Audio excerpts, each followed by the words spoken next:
प्रेम क्या है? जहाँ पे नयन आ रहे हैं ना, मतलब वही प्रेम है। क्या नहीं लगता इस दुनिया में जो बहुत सारे लोग हैं जो बात करते हैं बड़े बड़े प्रेम की, वो सब शायद प्रेम को जानते ही नहीं और रिक्त हैं? प्रेम नहीं जानते ना तुम लोग, मैं तो कब से समझा रहा हूँ। मैं तुम वही लोगों को समझा थक गया, मगर जब तुम मेरी लाइफ को बाद में देखोगे ना, तब तुमको समझ आएगा प्रेम क्या होता है। एक शब्द इतना गहरा है कि सुनते कानों से है, पहुंचता दिल तक है, झलकता आंखों से है।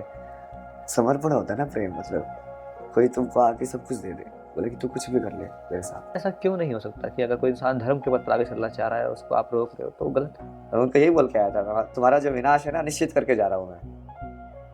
मतलब एक तो तुम मतलब ना तो माँ बाप का धर्म निभा रहे हो, टॉर्चर कर रहे हो ऊपर से, भगवान में तुम ऐसे विश्वास नहीं करते हो। मैं ये पर्सनल सवाल पे जाना नहीं चाह रहा था। जाइए ना, वो सब नहीं, वो मुझे नहीं जाना सब है चीजें ना, वो clear एक्चुअली करनी चाहिए। हम किसी ज्ञान के सागर के पास बैठे हो तो मुझे लगता है कि तुच्छ चीजें नहीं पूछनी चाहिए। नहीं, ये भी ज्ञान का हिस्सा है ना वो। नॉलेज, लैक ऑफ नॉलेज जो है वो इन चीज़ों को अलग समझाता है लोगों को, वो डेफिनेशन ही नहीं जानते।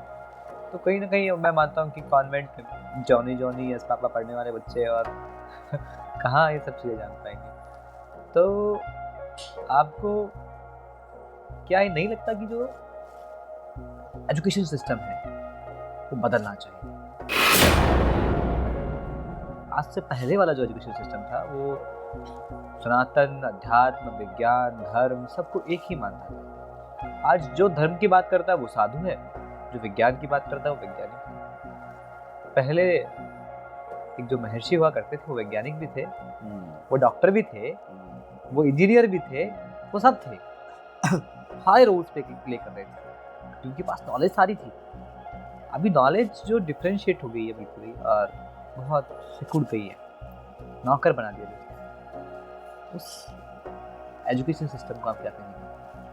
नहीं, जैसे ये पूरा जो अभी एजुकेशन सिस्टम आया है वेस्ट में, ये तो आया ही एज ए रिएक्शन टू उनका जो क्रिश्चियन वो था ना, एक्सप्लॉइटेशन। बेसिकली एक ऑर्गेनाइज्ड रिलीजन के द्वारा उनको खूब एक्सप्लॉइटेशन हुआ। तो फिर उन लोगों ने कहीं ना कहीं लाइक एक समझ रहा हो कि वे आउट मिला लॉजिक या रैशनल थिंकिंग के थ्रू, कि इसको लॉजिक से काटेंगे हम। राइट, ये मानने के लिए बोल रहे हैं बार बार कि हम मानेंगे नहीं किसी भी चीज़ को। और पूरा साइंस का वो पूरा विचार वो वहीं से आया है कि हम किसी भी चीज़ को नहीं मानेंगे। तो उस चक्कर में क्या हुआ कि बहुत सारे जैसे उन्होंने हर चीज़ पे क्वेश्चन किए, ये सब किया। अब वो भारत वालों को लेकिन ये समझ में आना चाहिए कि हमारे यहाँ पे तो एक ही था पहले भी, जो आपने बताया। तो हम तो ऐसे बोलते ही नहीं है कि लॉजिकल मत करो। हम तो तर्क के ऊपर कब से मतलब शास्त्र होते तो पहले भी था, पुष्पक विमान पहले भी बना ना।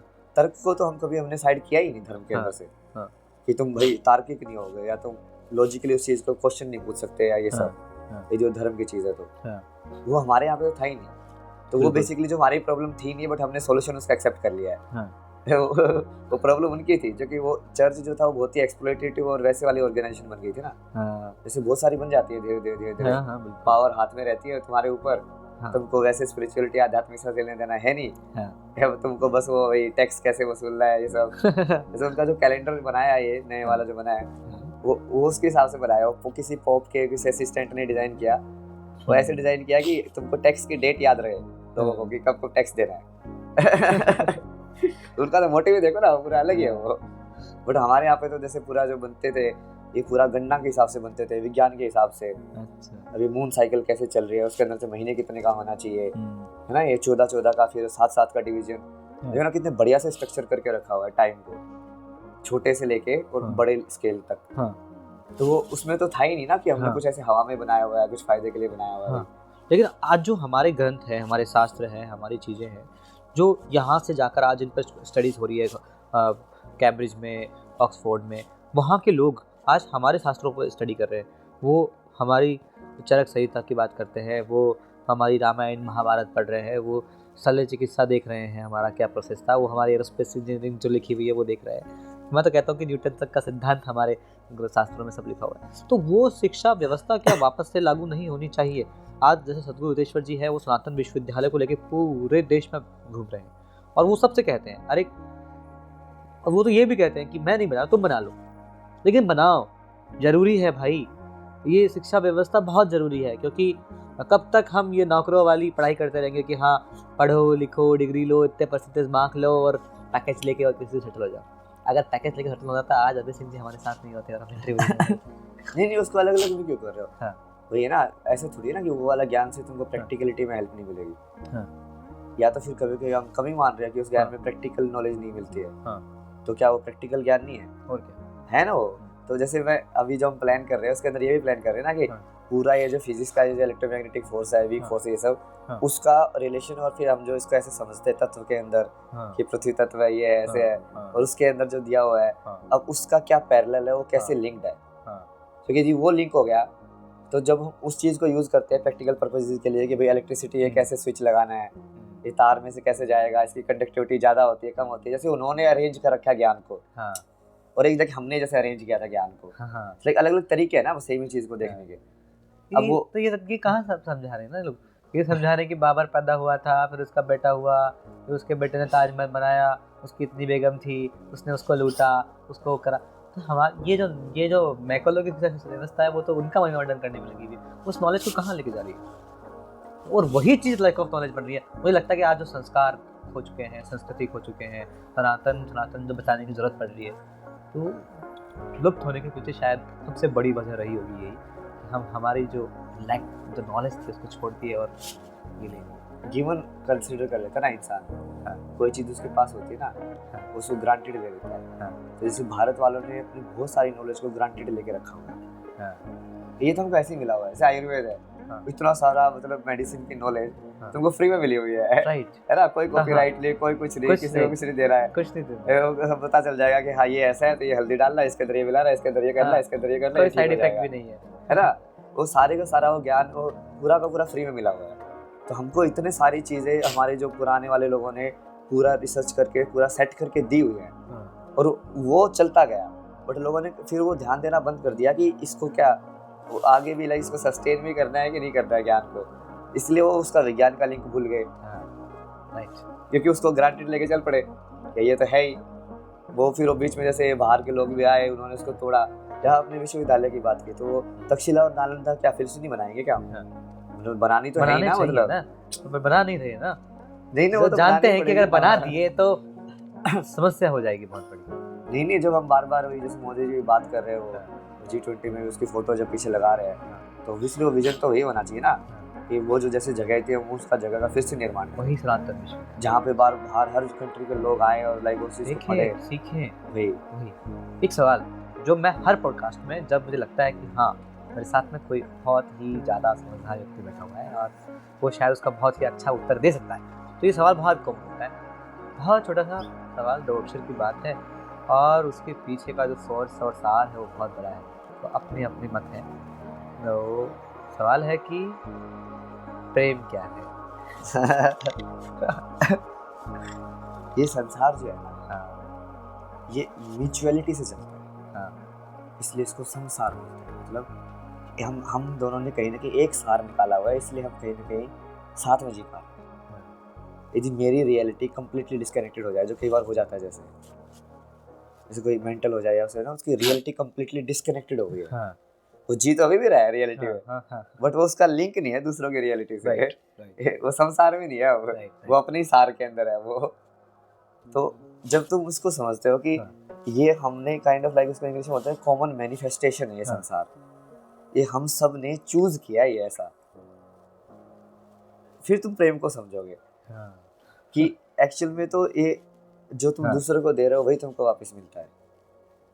फिर तुम देने पे फोकस करोगे ना, तुमको यही लगेगा कि और दे दो यार, और दे दो, क्योंकि वही चीज वापस मिलती है। जहाँ पे मैं ना रहे ना, मतलब वही प्रेम है। जिस दिन मुझे आपने हमारा कन्वर्सेशन हुआ, मैंने आपको फॉलो किया, आपने मुझे फॉलो बैक किया, तो मैंने बहुत सारे लोग फॉलो करते हैं, बड़े बड़े VIPs करते हैं, सेलिब्रिटीज़ करते हैं, मैंने कभी किसी का स्क्रीनशॉट लेके लगाया नहीं, लेकिन मैंने आपका स्क्रीनशॉट लेके लगाया था और मैंने उस पर एक कैप्शन लिखा कि मलंगों को ही भाता है मलंगों से प्रेम, बाकी तो सब रिक्त हैं। तो ये बात बहुत छोटी सी थी, लेकिन इसके पीछे मेरा जो सार था, भाव था, वो बहुत बड़ा था। तो क्या नहीं लगता इस दुनिया में जो बहुत सारे लोग हैं जो बात करते हैं बड़े बड़े प्रेम की, वो सब शायद प्रेम को जानते ही नहीं, रिक्त हैं।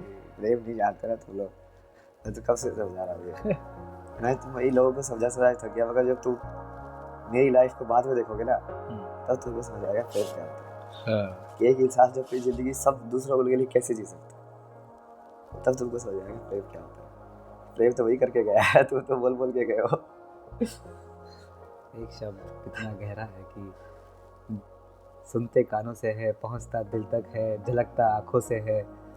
समर्पण होता है ना प्रेम, मतलब कोई तुमको आके सब कुछ दे दे, लेकिन तू कुछ भी कर दे तेरे साथ। इतना भरोसा है किसी पे? आपको बताओ, किसी भी एक इंसान पे कोई जीत ही नहीं पाया अपना भरोसा। नहीं, वो डर है, इसलिए प्रेम नहीं हो पाता है। कि एक जैसे मैंने आपको मान लो सौंप दिया कि अब मेरे साथ कुछ भी कर, मेरी जिंदगी तेरी जिंदगी, हाँ कर सकते हो तुम, तो तुमको हमेशा डर लगेगा यार ये इंसान पता चला क्या निकला, मेरे साथ क्या करेगा, ये करा दिया वो करा दिया, कहाँ उपयोग करेगा मेरा। हाँ डर रहता ना, कहाँ कैच करेगा मुझे। तो वो प्रेम तो हो ही नहीं पा रहा ना तुमसे। सही बात है। प्रेम का तो मतलब ही वही है। जैसे वो राधा का प्रेम क्या है, वही तो है यार। अब सोचो ना, इतनी जवान लड़की ऐसे वो कृष्ण के रात को जंगल में बैठी हुई है, मतलब कितना समर्पण होगा उसके, तो उसको नहीं पता क्या दुनिया वाले क्या क्या बोलेंगे उसको। अब देखिए मैंने एक बात कही थी बट फिर भी वो समर्पण में है कि ये भगवान है यार, मैंने सौंप दिया तेरे को। जब मैंने सवाल पूछा था मैंने कहा था कि 2 अक्षर का शब्द, लेकिन इतना भार इतना भार इतना भार कि एक जवाब में आंखों से आंसू निकल पड़े। नहीं, जो कि मैं तो बहुत टाइम से समझ रहा हूँ ये लोगों को समर्पण प्रेम का। अब वो वही है ना कि लगेगा है ना किसी दिन आएगा लोगों को समझ में, वो बाद में चलो लोगों को ज्यादा समझ में आती है चीजें। अभी तो लोग जैसे मेरी इंटेंशन को वो कर रहे हैं, ये सब पे कर रहे हैं। हाँ। मगर छोड़ो ना यार, मेरे कर्म को देखना ना, यदि मैं वो चीज कर पाया ना तब मेरे को बोलना वो चीज। राइट। अच्छा, जो लोग देख रहे हैं, जो ट्रोल करते हैं और सब बातें करते हैं, जैसे माता पिता को लेकर ट्रोल किया है ना, तो मैं एक सवाल पूछता हूँ कि अक्सर मैंने देखा कि आपने उनको बेहतर जवाब नहीं दिया। क्या प्रहलाद का जिक्र हम नहीं कर सकते थे? क्योंकि जब हिरण्यकशिपु तो बिल्कुल वो रिपोर्टर कुछ आके उल्टा बोल देते कि अपने बाप को हिरण्यकशिपु बोल रहा है। Oh my God. वो एक कोई तो लेके भी आए कि मैंने आपका कराली बाबा को बताया, तो उन्होंने आपका इंटरव्यू देखा, तो वो तो बड़े नाराज हो गए कि अपने बाप को वो हिरण्यकशिपु कैसे बोल रहा है। फिर वो रिपोर्टर आके मेरे से पूछा कि बाबा ने आपको ये पूछा है कि आप तो हिरण्यकशिपु कैसे बोल सकते हैं अपने बाप को। फिर वो है हिरण्यकशिपु, तो वो लोग आए ना, मतलब उसमें क्या है, मतलब जो सच होगा, प्रवृत्ति जिसकी जैसी होगी वैसे ही तो बोलूंगा मैं। नहीं, वो जवाब उसका कुछ है ही नहीं ना वैसे, क्योंकि जैसे इसका मैंने बहुत सिंपल तरीके से एक बताया हुआ है जिसमें आप हर जगह अप्लाई कर सकते हो।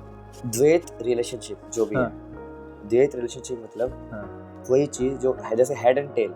क्या सिर्फ हेड अकेला रह सकता है? नहीं रह सकता है, वो टेल के साथ ही रहेगा बिल्कुल। वो द्वैत रिलेशनशिप, दिन और रात, अंधेरा और उजाला। तो ऐसे ही द्वैत रिलेशनशिप है, लाइक पेरेंट्स और संतान।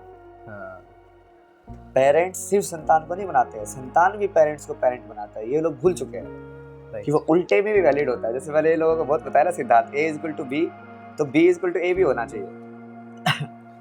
उल्टे में भी वो वैलिड होना चाहिए, नहीं तो वो पूर्ण सत्य नहीं है। यदि वो लोग वो चीज तुम्हारे साथ कर सकते हैं, तो यदि तुम वो चीज उनके साथ नहीं कर सकते, तो वो पूर्ण रिलेशनशिप बनेगा ही नहीं।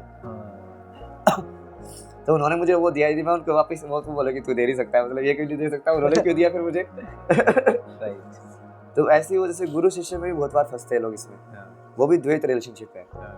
तो कोई भी गुरु कब बनेगा? जब कोई शिष्य होगा ना। तो नहीं तो वो अकेला बैठा हुआ है, ठीक है, वो मतलब ये मानो कि वो ज्ञानी है, वो ब्रह्म ज्ञानी हो सकता है, बट वो गुरु नहीं बन सकता ना तब तक शिष्य नहीं है। जब तक शिष्य नहीं है, नहीं बन सकता। कोई सीखने आएगा तभी तो वो सिखाएगा उसको, तब वो गुरु बनेगा, तब वो शिष्य बनेगा। तो शिष्य ने गुरु भी तो बनाया उसको।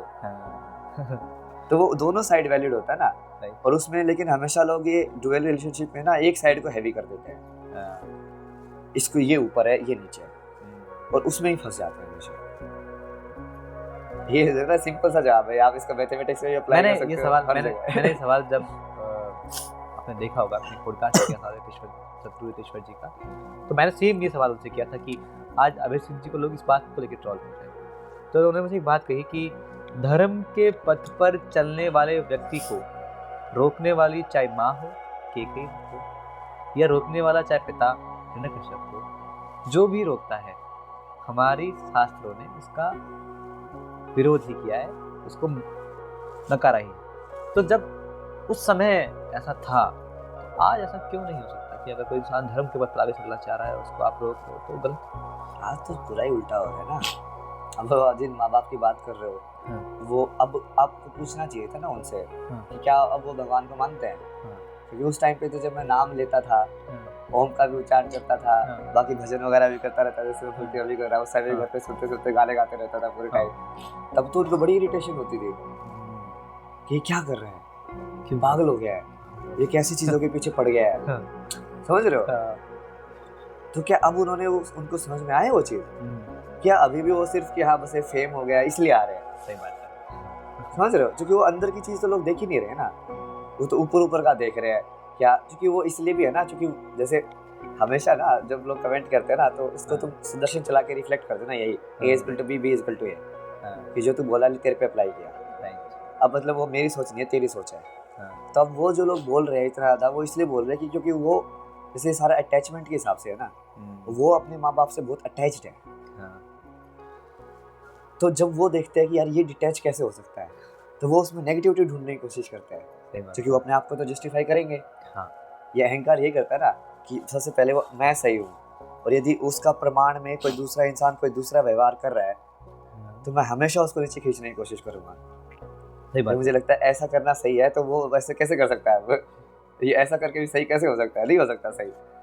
तो वो जितने भी लोग ये उस चीज़ में फंसे हुए हैं, या जितने भी लोग कहीं ना कहीं लाइक एक कमजोरी में फंसे हुए हैं, कि वो बिना माँ बाप के इंडिपेंडेंट या ऐसे रह ही नहीं सकते हैं, तो वो कहीं ना कहीं वो है ना बहुत एंगल से आता है ना वो चीज़। वो रिफ्लेक्शन आप कैसे देख रहे हो दूसरे इंसान को, कहीं ना कहीं वो तुम्हारी ही रिफ्लेक्शन होती है। जैसे कितने सारे रिपोर्टर आते हैं ना, मैं तो उनको देखता रहता हूँ कि अच्छा इसलिए ये सवाल पूछा। एक तो वैसे सवाल पूछे थे, तू साइकोलॉजिस्ट हो गया मतलब, क्योंकि तुम रीड बढ़िया कर रहे हो लाइक इमोशंस को, ये सब चीज़ों को भी। तो वो पता चलता है ना कि उनका पर्सनल जो है वो भी कहीं ना कहीं सवालों में निकल के आता है। और अपना तो पूरा सिस्टम ही उल्टा पुल्टा है ना अभी तो जैसे ये मतलब जितने भी गृहस्थ हैं उनमें कितने जगह पे मतलब ये आध्यात्मिक वाली चीज़ को मानते होंगे लोग। मोस्टली लोग वेस्टर्न कल्चर से इंस्पायर्ड है। वो जब माँ बाप का नाम आता है तब शास्त्र याद आ जाते हैं उनको एकदम से। बाकी टाइम पे याद नहीं आते हैं। बाकी टाइम पे उनका पूरा ज्ञान वेस्टर्न रहेगा, वो सब रहेगा, सब पाखंड रहेगा, ये सब रहेगा, बट तब शास्त्र याद आ जाते हैं कि हाँ नहीं हमारे धर्म में तो ऐसे लिखा हुआ है। वो सब तो सिर्फ बहाने हैं ना उस चीज़ को करना। मेरे को कितने सारे लोगों ने पता नहीं क्या क्या उस टाइम पे तो ये लोगों ने ऐसे पागल डिक्लेयर करके मेरे को साइकियाट्रिस्ट के पास लेके जा रहे थे। अच्छा, बहुत कुछ कर रहे थे ना, पुलिस को बुला लिया था एक बार।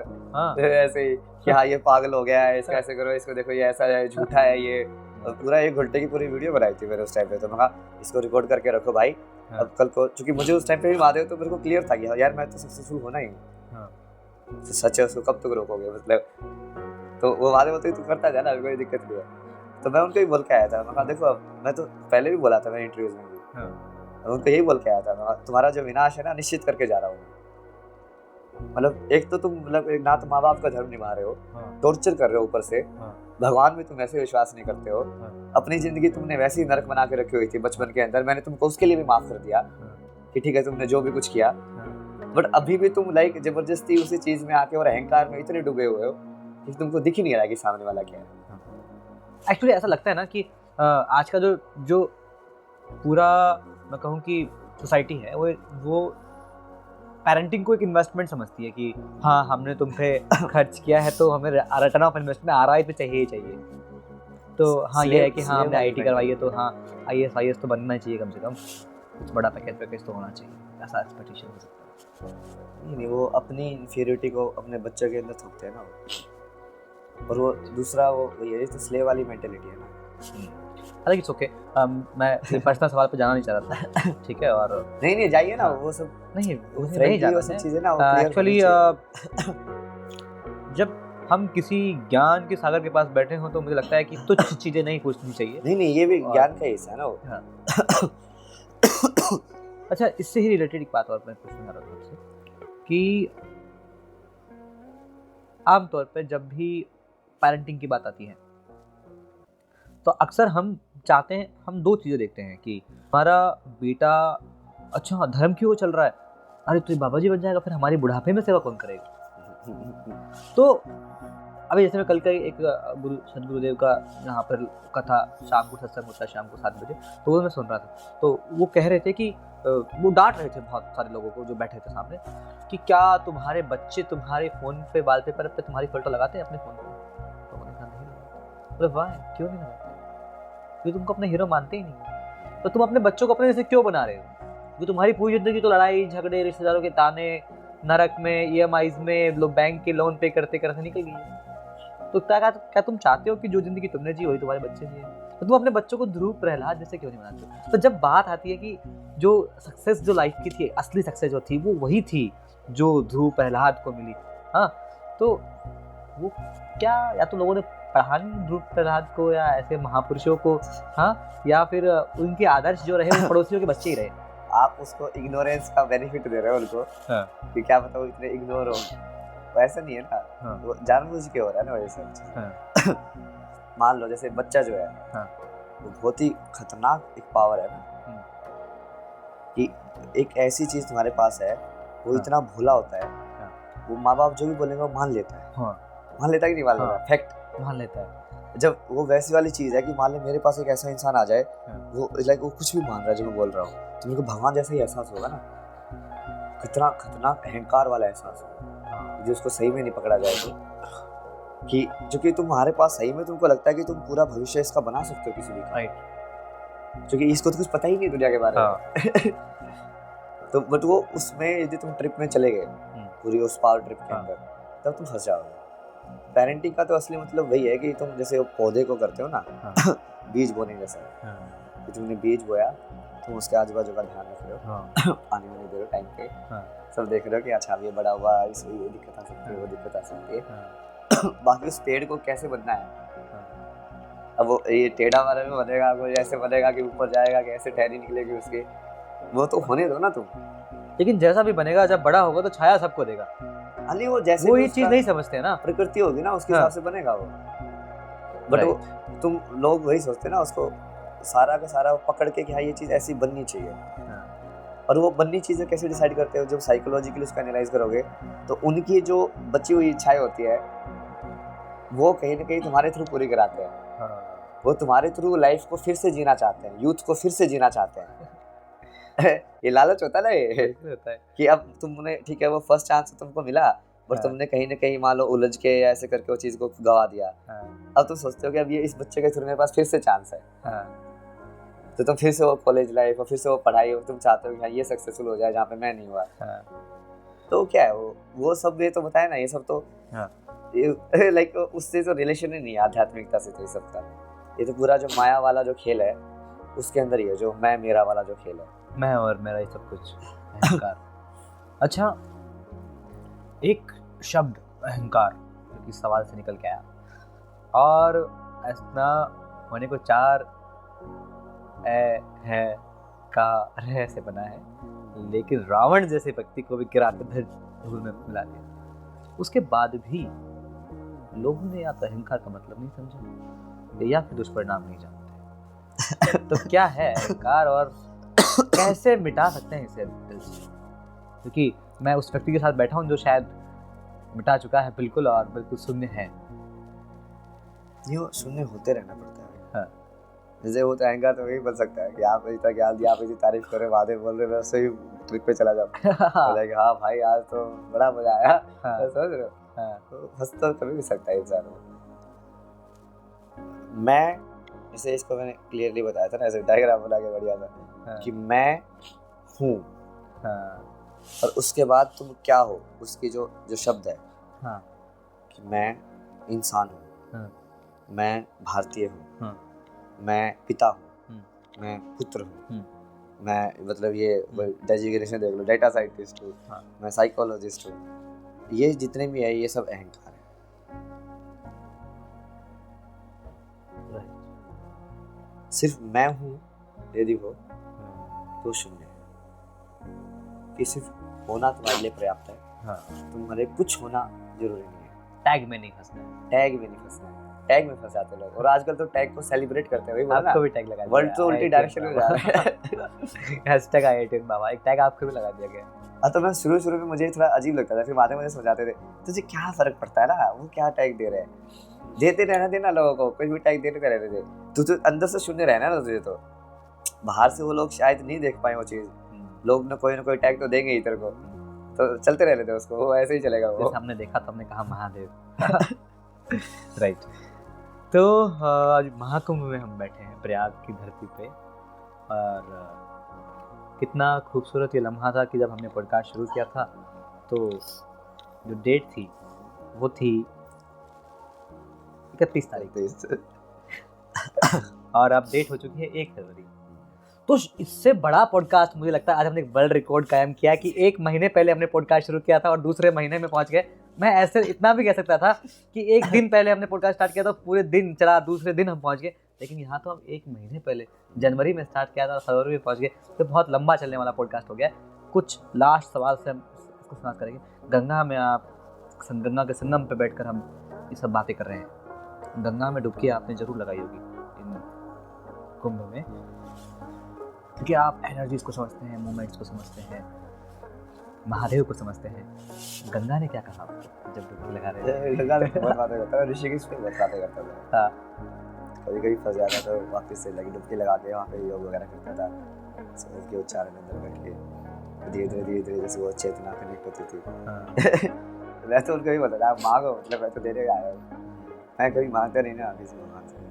तो ऐसा है कि यहाँ की गंगा कुछ और कहती है और संगम त्रिवेणी संगम की गंगा कुछ और कहती है, क्योंकि आपने अभी देखा होगा कि त्रिवेणी संगम की गंगा में डुबकी लगाने के लिए कितने सारे लोगों ने अपने घर उजाड़ दिए।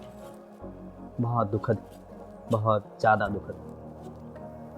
क्या अलग अलग क्या कुछ नहीं, वैसे तो देखने को तो हर जगह ही भगवान है ना, तो गंगा माँ भी तुम्हारे अंदर ही है वो। बट वो एनर्जेटिकली जैसे हम देखते हैं तो उसमें फर्क पड़ता है। बट वो उसको इतना ज़्यादा भी नहीं मानना चाहिए ना कि ऐसे हाइपोथेसिस बना के कि गंगा में नहाने से पाप हो रहे हैं, तो जैसे बिजनेस की तरह देख के कि हाँ तो नहा लेंगे, पाप धुलेंगे, डन डील। फिर विश्व पितामह के पाप क्यों नहीं धुले? हाँ, तो बेटे थे गंगा के। नहीं वो वैसे भी नहीं होता ये तो। यदि लोगों ने इवन ये टीवी सीरीज भी देख ली होती है ना, शिव महापुराण ये सब, तो भी समझा जाता है। ये सब तो बहुत पहले लाइक शिव ने पार्वती को समझाया हुआ है कि वो श्रद्धा भाव से ही होता है। तुमने सही में माना कि हाँ ये गंगा माँ है और सही में मेरे पाप धुलेंगे और सही में तुम धुलना चाहते हो, तुम प्रायश्चित करना चाहते हो, ये नहीं कि हाँ ये सब छोड़ के अगले दिन वही चीज कर रहे हो। तो आपको क्या लगता है कि क्या भीष्म पितामह ने गंगा को अपने माँ नहीं माना? उनकी तो सगी माँ थी और प्रायश्चित करने के उद्देश्य से रोज स्नान करते थे उसमें, तो उनके पाप क्यों नहीं हुए? हालांकि मैं कोई नास्तिक नहीं हूँ, मैं रोज स्वयं गंगा स्नान करता हूँ और ब्रह्म मुहूर्त में करता हूँ, सुबह उठ के 4 बजे जब से मैं प्रयागराज में हूँ। लेकिन मेरा नजरिया कहने का इतना सा है कि अगर वो लोग गंगा के इस तट पर स्नान कर लेते बजाय त्रिवेणी संगम के, तो आज वो जीवित होते। ये बैक में जाके कॉजर इफेक्ट निकालने में तो फंसता है इंसान ना। हाँ, ये हो गया होता तो वो हो जाता। अरे वही होता है जो उसने लिखा हुआ है। अब वो चाहे वो सही हो रहा है या गलत हो रहा है। हाँ, ये हम यही सोचते हैं ना अपनी कहानियों में जाके कि यार मैं उस कहानी में मैंने वहाँ पे ये डिसीजन ले लिया होता तो ऐसे हो जाता। नहीं तुझे पता थोड़ी कि इतनी सारी चीजें चल रही थी उस टाइम पे, तो तेरा ही डिसीजन थोड़ी हो रहा था। तो पूरे यूनिवर्स की सिंक में हो रहा था ना वो, मतलब अब वो कहाँ से वो डिसीजन तुम्हारे पास आया है, कहाँ से वो विचार ने तुमसे वो चीज़ कराई और कहाँ पे घूम के आई ऊर्जा, समझ रहे हो? जैसे कोई एक इंसान घर में लड़ाई करता है तो जाके फिर ऑफिस में जाती है वो चीज़, फिर ऑफिस से फिर वो वाले उसको सिखाया, अपने कोवर्कर को बोला, फिर कोवर्कर वहाँ पे वाले अपनी गर्लफ्रेंड को दे दिया। तो सोचो ना वो चीज़ कैसे कैसे जा रही है। तो वो हमेशा कोई ऐसे अलोन अलूफनेस में कोई चीज़ नहीं हो रही है ना, कि हम अपने डिसीजन चेंज कर लेते तो बाकी चीज़ें भी बदल जाती है। ये सोचना तो फिर वो अहंकार या घमंड ही होगा। हाँ। कि तुम कर चला रहे हो दुनिया को। राइट। ये तो फंसोगे फिर। राइट। बहुत सुंदर ये आपने बताया। हाँ, आज मैं सुबह से देख रहा हूँ आपको, बांसुरी आप हमेशा साथ रखते हैं। नहीं अभी परसों ही दी ना किसी ने। तो क्या महादेव भी बांसुरी बजाते हैं श्री कृष्ण के साथ? महादेव बजाते थे ना, सुनेंगे आप? अच्छा, नाम था उनकी बांसुरी का कुछ, तो भूल गया भाई। अच्छा, बढ़िया बांसुरी बजाते। हम सुनना चाहेंगे आज के महादेव कैसे बांसुरी बजाते हैं। कृष्ण की बांसुरी पता आपको? 3 बांसुरी थी उसके बाद। अच्छा। नाम भी उनके। ओके। ये वैसे जैसे ऋषिकेश में वो काशी में मेरी बांसुरी चली गई थी ना, जैसे हाथ खाली हो गया था, पहले मुझे समझा बांसुरी को घूमता था। अच्छा। तब उन्होंने वो ये जो दूसरे वाला जो वैरागी नहीं है ना डंड, तो बाबा जी ने मुझे नहीं तेरा हाथ खाली नहीं रहना चाहिए, ये ले तो बांसुरी तो लिया, अब ये पकड़ कोई नहीं। ये भी नहीं है ना, अभी इसको पूरा सिद्ध कर रहा हूँ ना मैं, क्या फिर इसका भी नाम निकालेंगे क्या है ये।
ये ठीक हो जाएगा। वो लंबी वाली बढ़िया वाली। बहुत बहुत धन्यवाद।